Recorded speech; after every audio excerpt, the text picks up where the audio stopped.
From the 700 WLW Newsroom, here's Brian Combs. Big stories we're talking about in the big one today. Another day of 90-degree plus heat. Tri-States now had 15 days in a row. Today makes 16.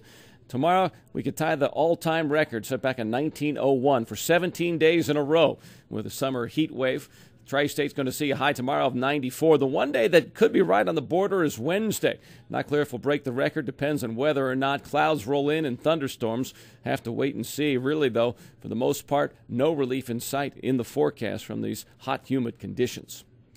Work's underway on Capitol Hill right now, trying to line up the votes for the debt crisis package approved by the White House and congressional leaders over the weekend. This deal would cut $2 trillion from future spending and give the government the authority to borrow more money.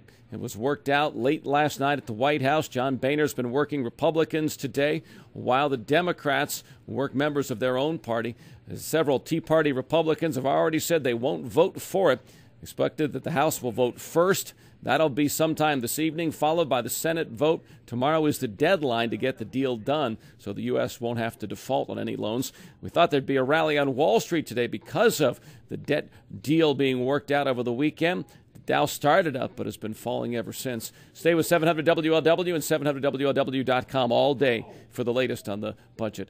Cincinnati City Hall public hearing today has to do with whether or not police officers are going to be laid off to help the city deal with a budget deficit of some $8 million. The recommendation of the city manager is that 44 police officers be cut this year. Milton Dehoney is explaining his plan to Council's Finance Committee today. They're meeting at the Madisonville Recreation Center, and we have it covered for you. Look for more details on our local news page from Bill Reinhardt, who's handling that story a little bit later this afternoon. Death of a child in Delhi appears to be from natural causes. Police today saying that had nothing to do with her trip to a place to play. Party hoppers on Delhi Pike Saturday. The 10-year-old Mallory Ayers apparently died from some undiagnosed medical condition. No sign of any trauma from a fall, anything like that. An autopsy has been ordered. Woman in Newport today defending herself, shot and killed a man. Happened on 16th Street early this morning. Apparently a guy wearing only boxer shorts came into her house, broke in. Police say that the woman warned him a couple times to leave. He didn't, and she shot him in the head. The names of those involved have not been released. 700 WLW Reds update. The Reds in Houston now after completing the sweep at home of the Giants. The Reds are on the road as they prepare at Great American Ballpark now for the Paul McCartney concert coming up on Thursday.